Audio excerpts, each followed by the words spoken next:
Nouveau rendez-vous de notre émission politique sur Delta FM, un quart d'heure avec un candidat. On reçoit aujourd'hui Joël Duquesnoy, bonjour. Bonjour. Donc vous êtes candidat sur la ville d'Arques, vous êtes le maire actuel, vous terminez votre deuxième mandat. Vous êtes également président de la communauté d'agglomération de Saint-Omer. On n'en parle pas beaucoup dans cette campagne, mais c'est vrai qu'on va élire en même temps les conseillers communautaires. Déjà, qu'est-ce qui est le plus important pour vous? Vous focaliser vraiment sur la commune d'Arques ou ça va de pair? Oh bien maintenant, avec les réformes de la décentralisation, aujourd'hui, les élections municipales et les élections au conseil communautaire sont liées. Il est bien évident que les compétences communales et les compétences d'agglomération ou de communauté de communes sont aussi importantes les unes que les autres. Et aujourd'hui, pour qu'une structure intercommunale fonctionne normalement, eh bien, nous pouvons fonctionner que lorsque les communes ont décidé de transférer leurs compétences aux communautés d'agglo ou aux communautés de communes. C'est un atout pour vous d'être à la fois à la tête de la ville d'Arques et de la CASO? Ça permet de monter des dossiers plus facilement, d'accélérer certains projets? Eh bien, pour la ville d'Arques, non, parce que le président de la communauté d'agglomération est l'élu de l'ensemble des communes et représentatif de l'ensemble des 19 communes et demain des 25 communes. Et donc, la vision d'un président d'une structure intercommunale, c'est d'avoir une vision et un projet de territoire, et donc ne pas se focaliser sur sa propre commune, mais bien évidemment d'avoir surtout une politique d'ensemble, et aussi d'être respectueux des engagements des uns et des autres, mais aussi faire bien attention qu'il y ait égalité entre les communes, et que si les compétences sont appliquées sur une commune, soient les mêmes sur d'autres communes. Alors revenons sur la commune d'Arques. Il y a plusieurs listes, a priori, la vôtre, une autre qui est plus ou moins sûre, et puis on parle de deux autres listes aussi qui seraient en composition. Ça veut dire qu'il y a beaucoup de désaccords sur la commune? Oh, bah, vous savez, dans une commune, il y a toujours des gens qui souhaitent exercer les compétences de conseiller municipal. S'il y a 2, 3 ou 4 listes, je vais attendre le 6 mars avant de m'en prononcer, la date de clôture des candidatures, et à partir de là, je me prononcerai officiellement. Je sais que Mme Sonnemont a déjà publié sa liste, mais j'attends sur les autres pour me prononcer. Simplement pour celle animée par M. Talleux, le fondateur, je rappellerai que M. Talleux fait partie de mon équipe municipale aujourd'hui, Oui. et qu'il a toujours voté toutes les délibérations à ce jour. Donc ça veut dire que vous ne comprenez pas forcément sa position aujourd'hui? Ah ben, il n'y a pas que moi, il y a que surtout les élus du groupe majoritaire qui ne comprennent pas cette position, compte tenu que depuis 5 ans, nous travaillons tous ensemble. Alors justement, vous parliez des conseils où les uns et les autres votent les délibérations. Qu'est-ce que vous répondez à ceux qui disent qu'il n'y a pas assez de débat lors des conseils municipaux ou communautaires que vous présidez? Alors, ceux qui disent qu'il n'y a pas assez de débat, d'abord, je les invite à participer aux différentes réunions préparatoires. Que ce soit toutes les questions du conseil municipal se passent au bureau municipal, donc elles sont étudiées de A à Z par l'ensemble des élus et du groupe majoritaire. Et ensuite, à la communauté d'agglomération, lorsque ça arrive au conseil communautaire, pour certains, c'est la 5e fois, 5e lecture ou relecture. Et donc, ça passe au maire concerné, ça passe au bureau communautaire, ça passe à la commission générale ou quelquefois à la commission spéciale selon les compétences. Et ensuite, au conseil communautaire, c'est la 4e ou 5e fois. Et donc, lorsqu'il y a débat aux commissions, c'est sûr que les amendements sont portés en commission. Et lorsque nous arrivons, bien sûr, au conseil communautaire, généralement, les décisions sont prises en fonction des débats. Donc c'est juste finalement une chambre d'enregistrement, le conseil? Ben, ce n'est pas une chambre d'enregistrement parce que certains souhaitent s'exprimer, mais c'est le résultat d'un travail qui a duré plusieurs semaines. Nous sommes toujours sur Delta FM avec Joël Duquesnoy qui brigue un nouveau mandat à la tête de la commune d'Arques. Quelles sont alors vos principales préoccupations pour la ville d'Arques? Il y a toujours Arques International, évidemment, on sait qu'il y a un gros travail de fond qui se fait pour essayer d'améliorer la situation dans cette entreprise. Oui, ben, le dernier trimestre, mon agenda a été beaucoup bouleversé à cause de la situation d'Arc International, beaucoup de travail qui se fait avec nos différents partenaires, les différentes collectivités concernées, les entreprises bien évidemment. Et je pense que nous allons reprendre nos travaux d'ici quelques semaines et quelques jours. Et cela montre notre détermination de faire que notre volonté que Arc International reste le leader mondial des arts de la table. Bien évidemment, Aujourd'hui, il y a des soucis financiers, mais avec un projet d'ensemble, nous sommes en train d'y réfléchir avec l'État, bien évidemment, le conseil régional, le conseil général et l'entreprise, les actionnaires, pour essayer de trouver une solution adéquate, sachant que 2014, eh bien, pour cette année, la solution a été plus ou moins trouvée, et donc aujourd'hui, nous travaillons sur les perspectives 2015, 2016, 2017 et au-delà. Est-ce que justement les élus locaux ont un réel pouvoir? Est-ce qu'ils peuvent vraiment faire quelque chose dans le cadre d'un grand groupe international comme celui-là? Eh bien, non, nous n'avons pas réellement un pouvoir, mais nous pouvons accompagner dans les décisions qui sont prises au niveau de nos partenaires et aussi avec l'entreprise, parce que nous sommes très vigilants sur la situation de l'emploi, de maintenir l'emploi sur notre territoire, c'est notre volonté, et aussi, et bien évidemment, dans ce genre de dossiers, il y a un contrat de développement. Nous avons déjà des contrats de développement avec la région pour l'installation de nouvelles entreprises, c'est-à-dire que la région nous aide, la communauté d'agglomération participe également au financement, et donc là, nous allons voir quelle sera la politique du conseil régional, et pour que la politique, les aides du conseil régional puissent être adoptées au territoire, il faut évidemment que la communauté d'agglomération s'implique, et donc il y a un contrat de développement qui est signé s'il y a bien évidemment le territoire le souhaite. Joël Duconat, je voudrais qu'on évoque quelques projets vraiment communaux pour Arques. La ZAC de centre-ville, il y a eu quelques critiques de vos adversaires par rapport à ça, en disant que c'était un projet un petit peu démesuré, pharaonique. C'est un projet que vous défendez encore aujourd'hui? Bien sûr, je vois pas pourquoi je vais m'arrêter sur ce dossier, c'est le dossier de la priorité des priorités pour un véritable centre-ville. Ceux qui n'ont pas compris ça n'ont rien compris.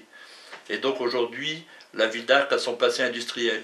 Et donc la ville a vécu avec l'industrie. Aujourd'hui, l'industrie se déplace à l'extérieur de la ville et nous profitons bien évidemment de ce dossier pour créer un véritable centre-ville. Et donc quand Arques International en 2004-2005 a décidé de quitter le centre-ville pour les raisons que vous connaissez, dès 2005 nous sommes mis au travail avec l'entreprise pour trouver une solution à l'usine 1. Et donc aujourd'hui, vous voyez, nous avons commencé en 2005, le temps de trouver le portage foncier de ce dossier, de ce gros dossier avec l'EPF, etc., obtenir les subventions pour obtenir la démolition, et il nous a fallu 5 à 6 ans. Et donc nous avons anticipé, nous n'avons pas attendu la fermeture définitive des ateliers, surtout du centre administratif en juin 2010. Si nous avions attendu cette date ou commencé à travailler aujourd'hui, vous voyez, vous auriez vu une friche industrielle dans le centre-ville, et la démolition n'aurait commencé au mieux en 2019 ou 2020. Nous avons su anticiper parce que nous bénéficions de fonds européens, de fonds régionaux, et je ne suis pas sûr qu'aujourd'hui nous aurions encore toutes ces subventions. Je vous rappelle que la démolition à la ville n'a rien coûté, parce que c'est l'EPF a assuré la démolition. Bien sûr, c'est tout un programme dans son ensemble de 22 millions, et nous voulons que sur ce secteur, nous puissions installer des logements, développer le commerce local. Je rappellerai que nous avions voté une étude en 2009 pour faire une étude avec le FISAC sur la situation du commerce local. Je rappellerai que Mme Sondemont n'a pas voté cette étude.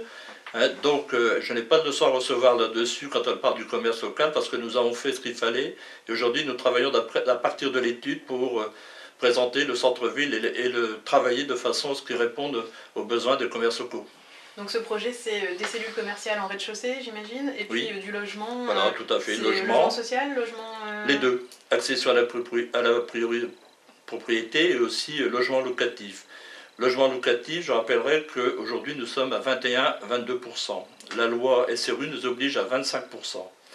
Et donc si nous ne réalisons pas dans les 3 ou 4 ou 5 ans à venir 180 logements locatifs, eh bien nous allons avoir une amende de la part de l'État. Et donc nous sommes dans ce programme, dans ce plan local de l'habitat que nous avons déterminé au niveau de la communauté d'agglomération.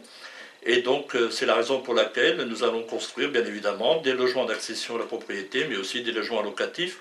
Et je rappellerai aussi que selon les critères de logement locatif, 72% de la population arquoise peut accéder à ces logements locatifs. Cela montre que c'est un réel besoin, et quand on fait comme ma permanence de hier soir, c'était 5 à 6 demandes de logements locatifs sur la ville d'Arques. Donc projet ambitieux, mais projet aussi nécessaire pour répondre aux attentes de la population.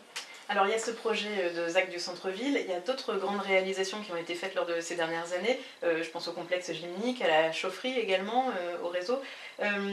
Est-ce que tout cela finalement c'était nécessaire? Est-ce que par rapport aux finances de la commune, ça rentrait, il n'y a pas de souci d'endettement particulier par rapport à ça? Ça rentrait vraiment dans les capacités financières de la commune? Bien sûr, je vais vous prendre ces deux exemples.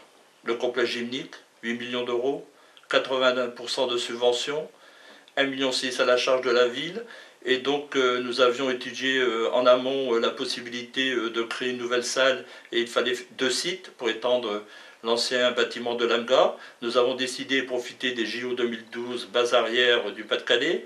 À partir de là, nous avons obtenu les subventions de l'État, du Conseil général, du Conseil régional de la communauté d'agglomération. Et donc, comme Arc était le club gymnique le plus important de France, eh bien, nous avons bénéficié de toutes ces aides. Et aujourd'hui, j'estime que ce complexe joue pleinement son rôle, 2000 adhérents, mais aussi les retombées économiques. Parce que lorsque nous organisons des manifestations, et si je prends un seul exemple, le championnat d'aérobic, ce fut 3500 nuitées pour les hôteliers de la région de l'Odomawor, mais aussi au-delà. Et aussi, par exemple, si je prends le service transport, eh ben, je ne vais pas dévoiler le chiffre, mais vous demanderez à l'entreprise combien c'est. Et aussi, le commerce local, si je prends le fleuriste, a bénéficié de ce championnat d'Europe d'aérobic. Et donc aujourd'hui, cet équipement est reconnu et nous venons de signer avec l'Union européenne de gymnastique un protocole d'accord pendant 4 ans où toutes les équipes d'Europe vont venir s'entraîner et donc Arc est reconnu la base arrière d'entraînement de la gymnastique. Bon, c'est difficile peut-être à chiffrer au niveau des retombées, mais en tout cas il y a des retombées sur l'ensemble du territoire. Eh bien, nous sommes en train de faire une étude pour voir les retombées sur l'ensemble du territoire et au-delà. Et je peux vous assurer que nous sommes surpris des retombées. Si je prends simplement l'AMGA, c'est estimé à 1 million d'euros de retombées économiques sur le territoire. Et donc, j'estime qu'aujourd'hui, le sport, la culture font partie du développement économique. Alors justement, on a parlé de tous ces projets qui ont vu le jour. Est-ce qu'il reste encore des choses à faire à Arc? Bien sûr, il y a toujours des choses à faire. Là, nous reste 2 choses, le centre-ville et l'ascenseur à bateau des Fontinettes. Et aujourd'hui, l'aménagement des étangs de Malov, de Beauséjour, où les travaux commencent la semaine prochaine. Là aussi, parce que nous avons bénéficié de 80% de subventions pour la réalisation de ces travaux et qui sont situés en zone naturelle. Donc le deuxième projet, c'est l'ascenseur à bateau et Fontinette, qui est reconnu site unique en France. Nous venons de le classer au mois de novembre dernier. C'est 5 à 6 millions de travaux. Et là, l'État s'est engagé avec la DRAC et le Conseil régional et le Conseil général à nous aider. Et je suis persuadé que nous allons arriver aussi à 75 à 80% de subventions.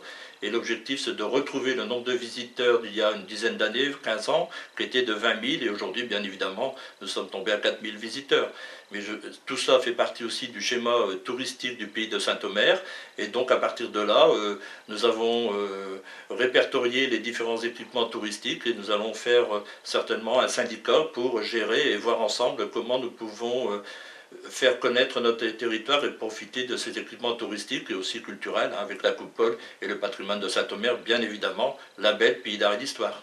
C'est ce que j'allais vous demander. La commune d'Arc a vocation aussi à devenir une commune touristique, à attirer davantage de visiteurs? Bien sûr, nous avons l'ascenseur à bateau, nous avons aussi la visite d'Arc International, visite industrielle de 20 000 visiteurs par an. Nous avons le chemin touristique que nous allons aussi certainement travailler avec la SNCF pour rénover aussi la gare de Arc et nous sommes en train d'y travailler. Nous allons certainement le faire d'ici quelques semaines. Donc vous voyez que la ville touristique, Arc peut être une ville touristique avec ses étangs, son parc de loisirs. Et donc aujourd'hui, nous travaillons, mais plus sur l'ensemble du territoire, c'est-à-dire que le pays de Saint-Omer, ça ne se limite même pas à la communauté d'agglomération, mais à l'ensemble des communautés de communes du pays de Saint-Omer pour faire de notre territoire un véritable territoire touristique et culturel.